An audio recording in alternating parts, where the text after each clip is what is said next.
প্রিয় দর্শক, সকলকে শুভেচ্ছা জানিয়ে শুরু করছি metro same to the point. আর আমি সঙ্গে রয়েছি সোমা ইসলাম। আপনারা জানেন স্বাধীনতার মাস চলছে, আর এ মাসেই কিন্তু জাতির জনক বঙ্গবন্ধু শেখ মুজিবুর রহমান স্বাধীনতার জন্য 7ই মার্চ ঐতিহাসিক ভাষণ দিয়েছিলেন। সেই ভাষণের প্রেক্ষাপটে আজকের বর্তমান বাংলাদেশ এবং স্বাধীন বাংলাদেশ এবং আমাদের স্বাধীনতা। আর সেই কারণেই মেট্রো সেম টু দ্য পয়েন্টে আজ আমরা যে বিষয় নির্ধারণ করেছি সেটি হচ্ছে অর্থনীতি ও গবেষণায় আমাদের বঙ্গবন্ধু। আজকে মেট্রো সেম টু দ্য পয়েন্টে এই আলোচনায় যোগ দেওয়ার জন্য আমাদের সঙ্গে আছেন ডক্টর কাজী খলিকুজ্জামান আহমদ, স্বাধীনতা পদকপ্রাপ্ত অর্থনীতিবিদ। স্যার, আপনাকে অভিনন্দন। ধন্যবাদ। স্বাধীনতার মাস চলছে এবং আমরা পুরো বাংলাদেশ এই মাসেই স্বাধীন হয়েছিল। স্বাধীনতার ডাক দিয়েছিলেন বঙ্গবন্ধু শেখ মুজিবুর রহমান। তো সেই জায়গা থেকে আমরা প্রথমেই আলোচনার শুরুতে যেটুকু জানতে চাই, সেই যে ঐতিহাসিক ভাষণ, এবারের সংগ্রাম স্বাধীনতার সংগ্রাম, এবারের সংগ্রাম মুক্তির সংগ্রাম। সামগ্রিক অর্থে বঙ্গবন্ধু তো মুক্তির স্বাধীনতা বলতে অর্থনীতির স্বাধীনতাকেই বুঝিয়েছিলেন। সেই জায়গা থেকে আপনি এত বরেণ্য এবং পরিচিত স্বনামে খ্যাত অর্থনীতিবিদ, যাইতে আমরা চাচ্ছি যে আমরা সেই অর্থনৈতিক জায়গায় কতটুকু অগ্রসর হয়েছি। স্যার, না, প্রথম কথা যেটা বলতে চাই আমি, যে ওই 7ই মার্চে আমি কিন্তু সোহরাওয়ার্দী উদ্যানে ছিলাম এবং মঞ্চ থেকে খুব বেশি দূরে ছিলাম না। কাজে বক্তব্যটা আমি পুরা শুনেছি এবং সেটা একটা রোমাঞ্চকর ব্যাপার। মানে এত কম কথায় এত বেশি বলা একটু সহজ না, কিন্তু আবার পরিস্থিতিটাও খুব ভালো ছিল না। উপরে হেলিকপ্টার উঠছিল, তারপরে সাদা পোশাকে তো ছিলই, এমনি পোশাক পরাও পুলিশ ইত্যাদি ছিল। সেই অবস্থায় সব কিছু পাশ কাটিয়ে এত সুন্দরভাবে আমাদের কথাগুলো বলা, আমরা তৈরি আছি সেটা বলা, আমরা যুদ্ধ করব সেটা বলা, আমাদের প্রত্যয় আছে, আমাদের কেউ দাবিয়ে রাখতে পারবে না সেটা বলা, তারপরে স্বাধীনতার কথা বলা। যে বলেছিলেন শেষ দিকে এসে, এবারের সংগ্রাম আমাদের মুক্তির সংগ্রাম, এবারের সংগ্রাম স্বাধীনতার সংগ্রাম। তো স্বাধীনতা যেটা তো হয়েছে, স্বাধীনতা অর্জিত হয়েছে, তারই নেতৃত্বে হয়েছে, মুক্তিযুদ্ধ হয়েছে, পতাকা হয়েছে, আমাদের মানচিত্র হয়েছে। কিন্তু যে মুক্তির কথা তিনি বলেছিলেন, আমি অনেকবার এটা নিয়ে লিখেওছি, যে ওই মুক্তিটা শুধু তখনকার না, এটা হচ্ছে অর্থনৈতিক সামাজিক মুক্তি।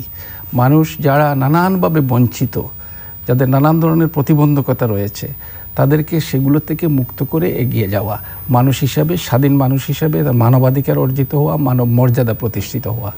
তো সেই কথাটা তিনি বলেছিলেন। সেই যুদ্ধ কিন্তু এখনও চলছে, এখনও চলছে মুক্তি। এখনও অনেক মানুষ পিছিয়ে আছে, অনেক মানুষের কাছে উন্নয়ন পৌঁছেনি। যদিও আমরা সার্বিকভাবে আমাদের কিন্তু উন্নয়ন এখন অনেক বেশি, আমরা বিশ্বে উন্নয়নের রোল মডেল হিসেবে পরিচিত। এবং বাইরে যখন যাই তখন অন্যরা আমাদের কথা বলে, আগে আমরা কথা বললে তারা শুনতো না। সুতরাং অন্যের কথার থেকে আমাদের খুব বেশি বলা থাকে না। অনেক সময় আমি নিজেও দেখেছি যে অন্যরা বাংলাদেশ সম্বন্ধে যে মানে পুরোটা লক্ষ্যে আমরা অর্জন না করতে পারলে অর্থনৈতিক আমরা অনেকখানি এগিয়েছি। সেই এগানোর পথ ধরে আপনি যেভাবে বলছেন, স্যার আমি আরেকটি প্রশ্ন রাখতে চাই, যে আমরা বলছি 2021 সাল নাগাদ আমরা উন্নত দেশ হব। 41 আমরা চলে যাব উন্নত দেশের তালিকায়, আর 21 হচ্ছে মধ্যম দেশ, উন্নয়নশীল দেশের তালিকায় চলে যাব। সেই জায়গাতে বঙ্গবন্ধু যে স্বপ্নটি দেখেছিলেন, মাননীয় প্রধানমন্ত্রী শেখ হাসিনা তারই কন্যা, সেই পথে কতখানি অগ্রসর হয়েছেন? উনি যে স্বপ্ন দেখেছিলেন প্রত্যেকের মুক্তির কথা, উনি প্রত্যেকের মুখে হাসির কথা বলেছিলেন। যার ঘর নাই তাকে ঘর দিতে হবে, যার খাবার নাই তাকে খাবার দিতে হবে, যার অসুস্থ আছে তাকে স্বাস্থ্যসেবা দিতে হবে, এগুলো তিনি বলেছিলেন। বৈষম্যের কথা বলেছিলেন তিনি, বৈষম্য থাকবে না, এই সমস্ত কথা বলেছিলেন। তো আমরা অর্থনৈতিক দিক থেকে সার্বিকভাবে অনেক এগিয়েছি, কিন্তু কিছু মানুষ এখনও রয়ে গেছে যারা পিছিয়ে আছে। এটা কিন্তু সব দেশেই থাকে, মানে একসঙ্গে সব সমাধান সম্ভব নয়। তো আমরা যে সড়কে আছি, সেই সড়কটাকে আমরা যদি সুসংহত করতে পারি, এবং সম্ভব সেটা, এবং সেটাকে ত্বরান্বিত করা গেলে আমি আশা করছি যে 2030 সালে অতি দারিদ্র্য নির্মূল কথার যে সংকল্প বর্তমান সরকারের আছে, সেটা আমি আশা করি সম্ভব হবে। এবং সেই জন্যে সরকারের যে নীতি, সেই নীতির মধ্যে আছে যে পিছিয়ে পড়া গোষ্ঠীগুলোকে চিহ্নিত করে তাদের উপযুক্ত করে কর্মসূচি নিয়ে তাদের সমস্যাগুলোকে সমাধান করার। কারণ সমস্যা এই গোষ্ঠীগুলোর কিন্তু আলাদা আলাদা, সবার এক সমস্যা না, এবং আশা করছি সেগুলি যথাযথ বাস্তবায়িত। একটা সময় আমরা দেখেছি দারিদ্রতার হার ছিল 41%, সেখান থেকে কিন্তু আমরা যে জরিপটা জানি, সেই জরিপে স্যার আপনি নিশ্চয়ই জানেন 18% বর্তমানে দারিদ্রতার হার।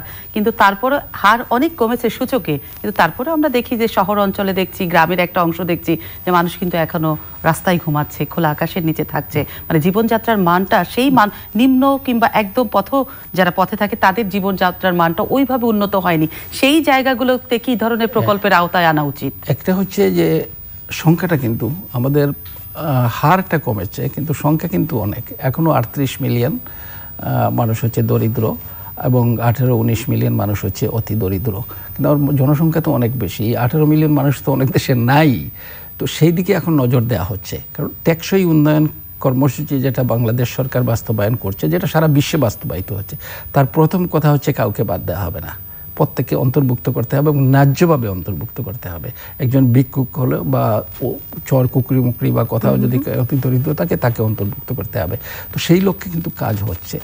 এবং আমি যেখানে আছি পল্লী কর্ম সহায়ক ফাউন্ডেশন, সেটা সরকারি একটা প্রতিষ্ঠান। আমাদের দায়িত্বটা হচ্ছে গ্রামে কর্মসংস্থান সৃষ্টি করা, দারিদ্র্য দূর করা। আমরা কিন্তু সেই আলোক থেকে 3টি বিষয় আমি এখানে বলবো। একটা হচ্ছে বঙ্গবন্ধুর সেই এবারের সংগ্রাম আমাদের মুক্তির সংগ্রাম। আরেকটা হচ্ছে আমাদের স্বাধীনতার ঘোষণাপত্রে আছে যে প্রত্যেকের মানবাধিকার প্রতিষ্ঠিত করতে হবে, প্রত্যেকের মানব মর্যাদা প্রতিষ্ঠিত করতে হবে, বৈষম্য দূর করতে হবে। এগুলো কিন্তু বঙ্গবন্ধুরও কথা, তিনি বারবার স্বাধীনতার পরেও বলেছেন, আগেও বলেছেন। সেই একটা। আরেকটা হচ্ছে রূপকল্প 2021 যেটাকে বলা হয়, সেই রূপকল্প 2021-এ বলা আছে অসাম্প্রদায়িক কল্যাণ রাষ্ট্র তৈরি করা হবে বাংলাদেশে। অসাম্প্রদায়িক, যেখানে দারিদ্র্য থাকবে না। তো অসাম্প্রদায়িক চেতনা যেটা আমাদের মুক্তিযুদ্ধের, সেটাকে ধারণ করে বর্তমান সরকার এবং সবাইকে নিয়ে এগিয়ে যেতে চেষ্টা করছে। সেই জন্য আমরা পল্লী কর্ম সহায়ক ফাউন্ডেশন থেকেও সহযোগী হিসাবে সেই কাজগুলো করছি এবং আমরা ওই গোষ্ঠীগুলোকে চিহ্নিত করে তাদের উপযুক্ত করে কর্মসূচি নির্ধারণ করছি। কিন্তু দুর্নীতি মুক্ত না হলে উন্নতি কতখানি সম্ভব? অবশ্যই আমাদের যে সম্পদ আছে, সেখানে দুর্নীতিতে যদি অনেকগুলো সম্পদ চলে যায় বাইরে, তাহলে তো আমরা সম্পদ যতটা ছিল যতটা যেতে পারতাম যেতে পারছি না।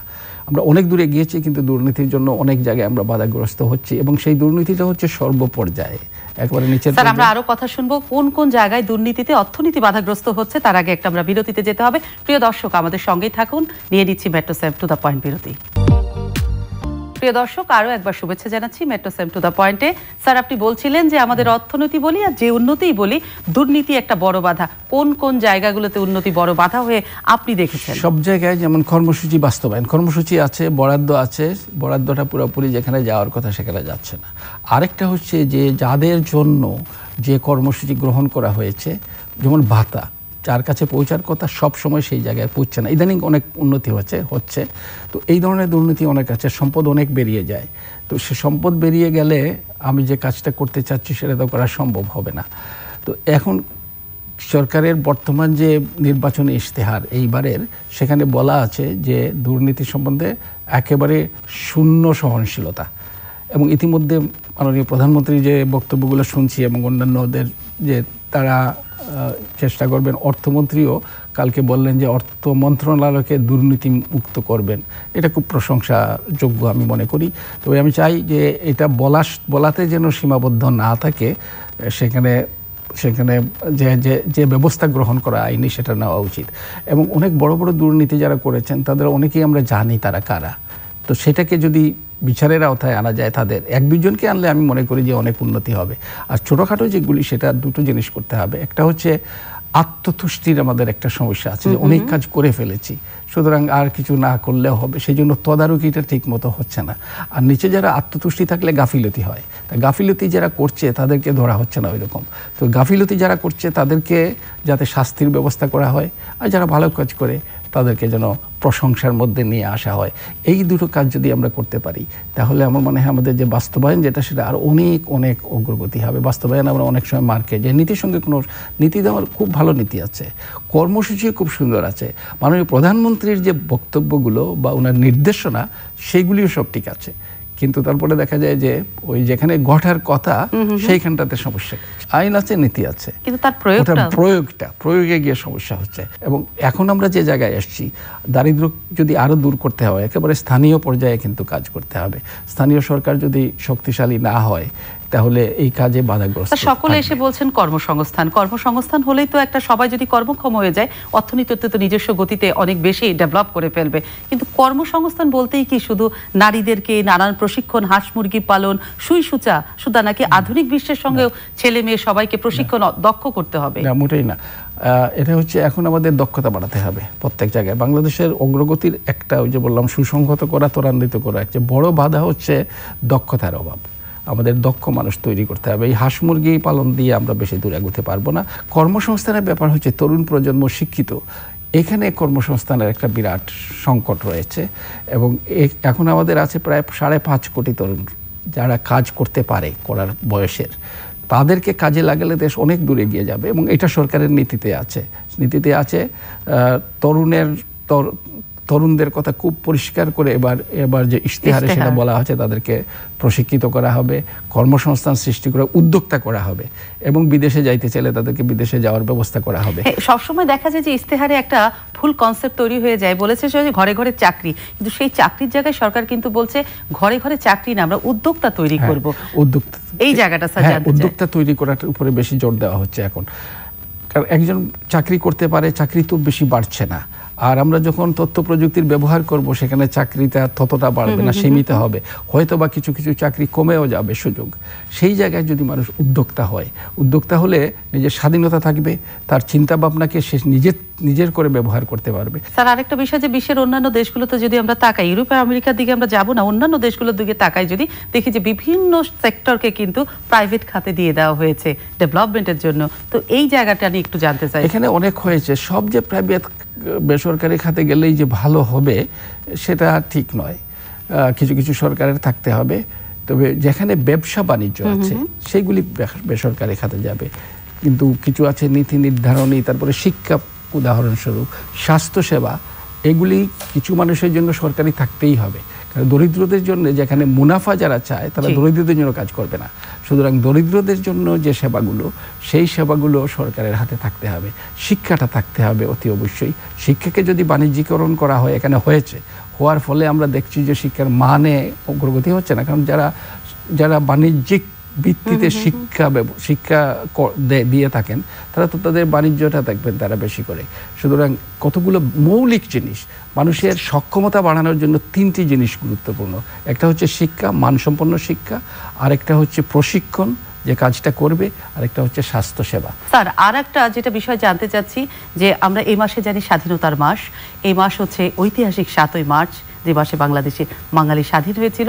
এই মাস জাতির জনক বঙ্গবন্ধু শেখ মুজিবুর রহমানের জন্ম মাস এবং জাতীয় শিশু দিবস এই মাসটি। তো আমরা যতটুকু জানি আপনি কিন্তু সারা দেশে বঙ্গবন্ধুকে ছড়িয়ে দেবার জন্য শিশুদের নিয়ে কাজ করেন। স্যার কোন কাজটা করেন শিশুদের মধ্যে, বঙ্গবন্ধুর কোন জায়গাটাকে আপনি ছড়িয়ে দেন? কয়েকটা এই মাসে, আসলে 7 মার্চ, 17 মার্চ, 25 মার্চে আমাদের উপর অত্যাচার হয়েছিল, স্বাধীনতা 26 মার্চ। এই মাসটা আমাদের জন্য অত্যন্ত গুরুত্বপূর্ণ। আর ভবিষ্যৎ হচ্ছে শিশু। আজকের যে শিশু, তারপরে তরুণ হবে, বয়স্ক হবে, তারপরে অবশ্য প্রবীণ হবে, কিন্তু শিশু এই দেশগুলোকে গড়বে ভবিষ্যতে। এটা বঙ্গবন্ধু অত দূরদর্শিতা ওই সময়ে, তখন আমাদের অর্থনীতি ভঙ্গুর, ওই সময় তিনি শিশুর কথা চিন্তা করেছেন, করে শিশু একাডেমি করেছেন। তো সেই জন্য আমি চেষ্টা করছি, একটা হচ্ছে পল্লী কর্মসহায়ক ফাউন্ডেশনের মাধ্যমে, আরেকটা হচ্ছে আমার ছেলে আমার নামে একটা ফাউন্ডেশন করেছে, কিউকে আহমদ ফাউন্ডেশন।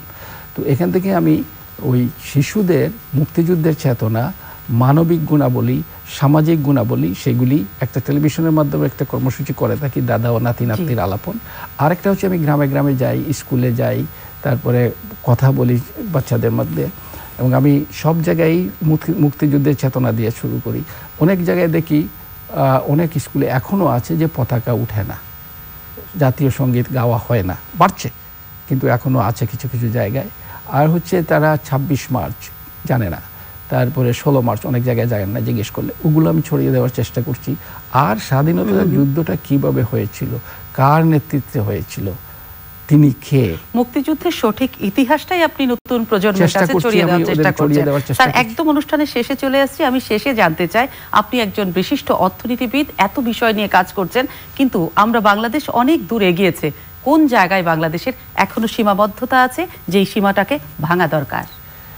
আমাদের এগিয়ে যাওয়ার জন্য আমরা তৈরি। আমি যেটা অনেকবার বলেছি যে আমরা ওই অর্থনীতিতে বলে টেক অফ, উড়াল দেওয়ার একটা সময়ে আমরা এসেছি।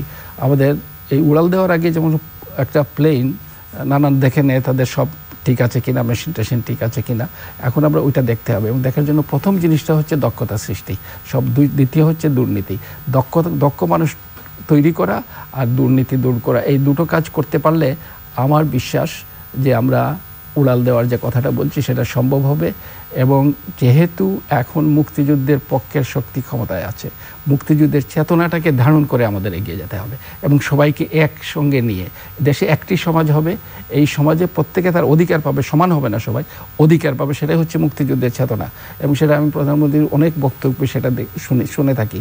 তো আমি আশা করছি যে এইটাকে আমরা সুসংহত করে, দক্ষ মানুষ তৈরি করে, দুর্নীতি দূর করে, আর কতগুলো সামাজিক ব্যাধি আছে সেগুলো দূর করতে হবে। তার মধ্যে একটা হচ্ছে মাদক, আরেকটা হচ্ছে তামাক সেবন, আরেকটা হচ্ছে বাল্যবিবাহ, আরেকটা হচ্ছে মেয়েদের উত্ত্যক্ত করা, নারী নির্যাতন, এই কতগুলো সামাজিক ব্যাধি আছে, যৌতুক, এগুলোকে দূর করে সমাজকে একটা সুন্দর করে গড়ে তোলা।